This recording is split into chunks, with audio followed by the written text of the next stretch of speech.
எல்லாத்துக்கும் ஒரு அருமையான தீர்வுங்க. குறிப்பாக ஒரு அருமையான எளிமையான இயற்கை வைத்தியம்.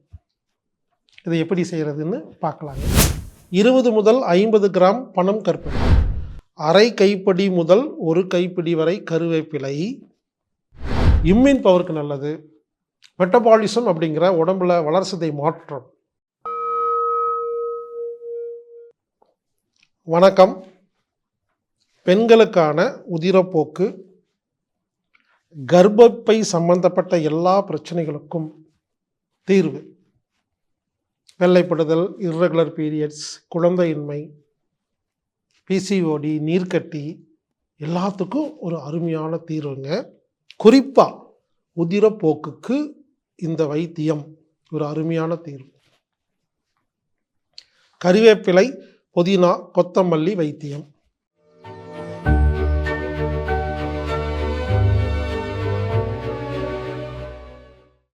உதிரப்போக்குக்கு ஒரு அருமையான எளிமையான இயற்கை வைத்தியம். இதை எப்படி செய்கிறதுன்னு பார்க்கலாங்க. ஒரு கைப்பிடி கருவேப்பிலை, 20 முதல் 50 கிராம் பனம் கற்பட்டி, கொஞ்சம் இஞ்சி, 4 பேரிச்சம்பழம், 1/4 மூடி தேங்காய் குறிச்சிக்கோங்க. ஒரு கைப்பிடி அல்லது அரை கைப்பிடி கருவேப்பிலை. சிறியவங்களாக இருந்தாங்கன்னா அரை கைப்பிடி போதும். மாணவர்கள், மாணவிகள், கொஞ்சம் பெரியவங்களாக இருந்தாங்கன்னா ஒரு கைப்பிடி கருவேப்பிலை. அரை கைப்பிடி முதல் ஒரு கைப்பிடி வரை கருவேப்பிலை, 20 முதல் 50 கிராம் பனம் கருப்பட்டி, கொஞ்சம் இஞ்சி, 1/4 மூடி தேங்காய், இல்லை ஒரு 4 இந்த தேங்காய் பத்தைன்னு சொல்லுவாங்க இல்லைங்களா, தேங்காய் துண்டு ஒரு 4 துண்டு, 4 பேரிச்சம்பழம். இவ்வளோதாங்க. இதில் பேரிச்சம்பழத்தை மட்டும் என்ன பண்ணோம்னா, நம்ம இந்த தயாரிக்கிறதுக்கு முன்னால் 1 மணி நேரம் முன்னாலேயே கொஞ்சமாக தண்ணியில் ஊற வைக்கணும், கொட்டை எடுத்துட்டு. இது இந்த வைத்தியம் காலையில் வெறும் வயிற்றில் சாப்பிட்றது ரொம்ப ரொம்ப நல்லது. அப்போ காலையில் எந்திரிச்ச உடனே ஒரு 4 பேரிச்சம்பழத்தை கொஞ்சமாக தண்ணி ஊற்றி ஊற வச்சுருங்க, கொட்டை எடுத்துட்டு. அதுக்கப்புறமா இது எப்படி செய்யணும்னா, இந்த கருவேப்பிலை, இஞ்சி, நான் சொன்ன எல்லா பொருளையும் மிக்சியில் போட்டு அரைக்கணும். மொத்தமாக போடக்கூடாது, கொஞ்சம் கொஞ்சமாக போடணும். கொஞ்சம் கருவேப்பிலை போட்டு அரைக்கிற மாதிரி கொஞ்சம் கொஞ்சமாக. கான்செப்ட் புரிஞ்சுக்குங்க. சில பொருள் மருந்து தயாரிக்கும் பொழுது எல்லாத்தையும் மொத்தமாக போட்டு செய்யுங்கன்னு சொல்லுவோம். அப்போ எல்லாத்தையும் போட்டு நீங்கள் அரைச்சிடலாம். கொஞ்சம் கொஞ்சமாக போடுங்கன்னு சொன்னாவே புரிஞ்சுக்கணும். அப்போது கருவேப்பிலை மட்டும் போட்டு முதல்ல கொஞ்சம் கொஞ்சமாக அரைக்கணும். அப்புறம் ஒரு பேரிச்சம்பழத்தை போட்டு அரைக்கணும். இப்படி கொஞ்சம் கொஞ்சமாக ஒவ்வொரு பொருளாக போட்டு அரைச்சி கொஞ்சம் தண்ணி ஊற்றி நல்லா அரைச்சி அதை ஒரு ஜூஸ் மாதிரி, சூப் மாதிரி, கூழ் மாதிரி செஞ்சு இதை காலையில் வெறும் வயிற்றில் குடிக்க வேண்டும். வடிகட்டக்கூடாதுங்க. இது செஞ்சு நீங்கள் வடிகட்டினா என்ன ஆகுன்னா, சத்தெல்லாம் அதில் போயிடும். அதாவதுங்க, சூப்பு வடிகட்டி குடிக்கலாம். ஒரு பொருளை தண்ணீரில் போட்டு கொதிக்க வைத்தால் அந்த பொருளில் உள்ள சத்து தண்ணீருக்குள் வந்துவிடும். அப்போ அந்த பொருளை வடிகட்டி எடுத்துட்டு தண்ணீரை மட்டும் குடிக்க வேண்டும். இது சூப் கான்செப்ட். ஆனால் மிக்சியில் ஒரு பொருளை போட்டு சூடு பண்ணாமல் அரைக்கிறீங்கன்னா வடிகட்டக்கூடாது. பொதுவாக இப்போ மாதுளம்பழ ஜூஸ் செய்கிறீங்க, அது ஆக்சுவலாக வடிகட்டாமே குடிக்கலாம். ஒரு சில பேருக்கு இல்லைங்க, எனக்கு வடிகட்டி குடித்தா நல்லாயிருக்குன்னா குடிங்க. பட் அதை வடிகட்டாமல் அதையும் சேர்த்து குடிக்கும் பொழுது தான் அந்த கொட்டையில் இருக்க சத்தெல்லாம் நம்ம உடம்புக்கு போய் சேரும். நம்ம மாதுளம்பழம் சாப்பிடும்போது அப்படியே கடிச்சு சாப்பிட்றோமா இல்லைங்களா, இப்போ கொட்டையெல்லாம் கடிச்சு சாப்பிட்றோமா இல்லைங்களா, அப்படியே வடிகட்டணும். புரிஞ்சுக்குங்க. சில நேரங்களில் வடிகட்டக்கூடாது, சில நேரங்களில் வடிகட்டலாம். ஆனால் இந்த வைத்தியத்தில் வடிகட்டாமல் சாப்பிட்டா 100% பலன் கிடைக்கும். ஒரு சில பேர்த்துக்கு இல்லைங்க, என் குழந்தை அப்படி சாப்பிட மாட்டேங்குதுங்க அப்படின்னா வடிகட்டி கொடுங்க, பரவாயில்ல. ஆனால் வடிகட்டும் பொழுது பாதி சத்து குறையும். நம்ம வச்சுக்கணும். இந்த வைத்தியத்தில் ஒரு கைப்பிடி கருவேப்பிலை, 25 முதல் 50 கிராம் பனம் கருப்பட்டி, கொஞ்சம் இஞ்சி, 4 பேரிச்சம்பழம், அரை மூடி தேங்காய், இவற்றை கொஞ்சம் கொஞ்சமாக மிக்சியில் போட்டு அரைச்சு அதை காலையில் வெறும் வயிற்றில் குடிக்க வேண்டும்.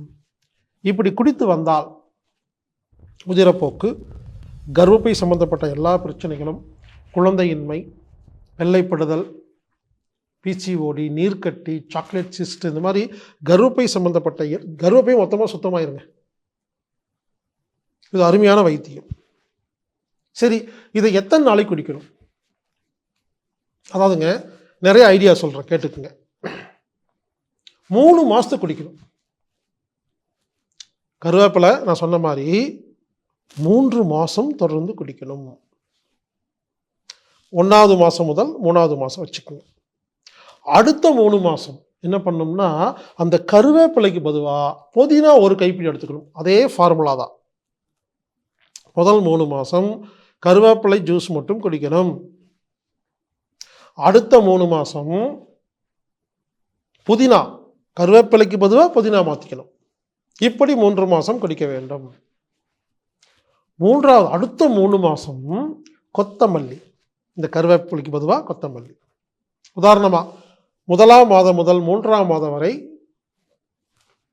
கருவேப்பிலை, 4ஆம் மாதம் முதல் 6ஆம் மாதம் வரை புதினா, 7ஆம் மாதம் முதல் 9ஆம் மாதம் வரை கொத்தமல்லி, 10ஆம் மாதம் முதல் 12ஆம் மாதம், இன்னொரு 3 மாதம் பாக்கி இருக்கா ஒரு வருஷத்துக்கு, 3 மாதம் கருவேப்பிலை, 3 மாதம் புதினா, 3 மாதம் கொத்தமல்லி, இன்னொரு 3 மாதம் இருக்கு இல்லையா ஒரு வருஷத்துக்கு.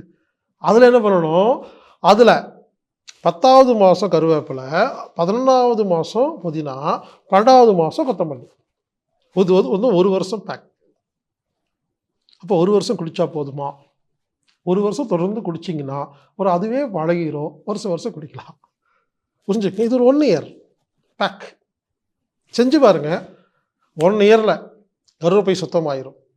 இப்போ நான் சொன்ன எல்லா வியாதிகளும் குணமாகும். குழந்தை, மெயினாக உதிரப்போக்கு ஸ்டாப் ஆயிரும். குழந்தையின்மைக்கு அருமையான ஒரு வைத்தியம். வெள்ளைப்படுதல் எல்லாத்துக்கும், கர்ப்பப்பை சம்மந்தப்பட்ட பெண்களுக்கு இது அருமையான 1 வருஷம் பேக்குங்க. இப்படி பண்ணலாம். இல்லை என்ன பண்ணலான்னா, இன்னொரு ஐடியா சொல்கிறேன். பிளான் 2. முதல் மாதம் கருவேப்பிலை, 2ஆவது மாதம் புதினா, 3ஆவது மாதம் கொத்தமல்லி. இப்படி ஒவ்வொரு மாதமாக மாறி மாறி மாறி பயன்படுத்தலாம். இது ஒரு ஐடியா. இல்லை இன்னொரு ஐடியா இருக்குது. ஒரு நாள் கொத்தமல்லி, ஒரு நாள் கருவேப்பிலை, ஒரு நாள் புதினா. இப்படி நீங்கள் மாற்றிக்கலாம். ஒரு நாள் கருவேப்பிலை, ஒரு நாள் கொத்தமல்லி, ஒரு நாள் புதினா, அப்படி பண்ணலாம்.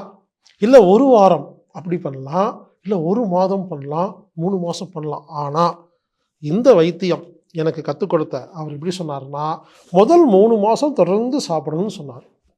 அதுக்கு பலன் ஜாஸ்தின்னார். நான் முதல்ல சொன்னேன் இல்லைங்களா, அதுதான் இருக்கிறதுலே பவர்ஃபுல் டெக்னிக். முதல் 3 மாதம் கருவேப்பிலை, 2வது 3 மாதம் புதினா, 3வது 3 மாதம் கொத்தமல்லி, அடுத்த 3 மாதத்தில் ஒவ்வொரு மாதமும் கருவேப்பிலை, புதினா, கொத்தமல்லி. இதுதான் தி பெஸ்ட் டெக்னிக். எனவே இந்த வைத்தியத்தை நீங்கள் செய்து உங்களது உதிரப்போக்கு, கர்ப்பப்பை சம்பந்தப்பட்ட எல்லா வியாதிகளையும் குணப்படுத்தி கொள்ளுமாறு கேட்டுக்கொள்கிறேன். இது வெறும் உதிரப்போக்கு மட்டும் இல்லைங்க, இதை தொடர்ந்து சாப்பிட்டு இருந்தால் கண்ணுக்கான பவர் கிடைக்கும். கண் சம்பந்தப்பட்ட எல்லா வியாதிகளும் குணமாகும். நோய் எதிர்ப்பு சக்தி அதிகமாகும். இம்யூனிட்டி பவர் அதிகமாகும். இது சிறியவங்க பெரியவங்க எல்லாருமே சாப்பிட்லாம். சின்ன குழந்தை கொடுக்கும்போது மொத்தமாக அதை செய்கிறீங்க இல்லையா, செஞ்சுட்டு அதில் கொஞ்சம் கொடுத்துக்கலாம். இப்போ நான் சொன்ன அளவு ஒரு பெரியவங்க சாப்பிட்ற அளவு. அப்போ இதே அளவு செஞ்சு வீட்டில் 4 குழந்தைங்க இருக்குன்னா 4 பேருக்கு நீங்கள் கொடுக்கலாம்.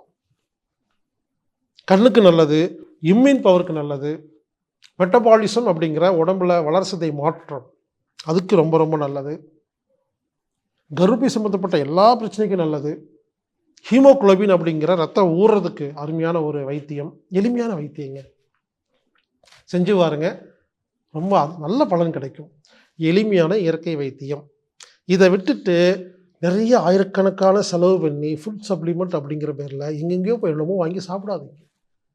நமக்கு இயற்கையான வைத்தியம் இருக்குது, நம்ம தாத்தா பாட்டி சொல்லி கொடுத்துருக்காங்க. இந்த ஒரு அருமையான வைத்தியத்தை இப்போ நான் சொன்ன பார்த்தீங்களா, இந்த முறையை எனக்கு கற்றுக் கொடுத்தவர் ஆண்டிப்பட்டியில் தேவர் சிலை அருகே நாட்டு மருந்து கடை வைத்து கொண்டிருக்கும் தனலட்சுமி நாட்டு மருந்து கடை வைத்து கொண்டிருக்கும் இயற்கை வைத்தியர் ஆண்டிப்பட்டி ராஜா அவர்கள். இந்த நேரத்தில் அவருக்கு நன்றி தெரிவிச்சுக்கிறேன். நான் அவர்கிட்ட நிறைய விஷயம் கற்றுக்கிட்டு இருக்கிறேன். அதுவும் அவர் எனக்கும் நிறையா கற்றுக் கொடுக்குறாரு. மற்றவங்களுக்கெல்லாம் சொல்லுங்க அப்படிங்கிறாரு. இந்த ஒரு அருமையான மனிதர் நமக்கு கிடைச்சிருக்கிறாரு. இவர் மூலிமா இன்னும் நிறையா பதிவுகளை நான் உங்களுக்கு கொடுக்குறேன். மீண்டும் ஒரு நல்ல பதிவில் சந்திப்போம். இப்படிக்கு ஹீலர் பாஸ்கர்.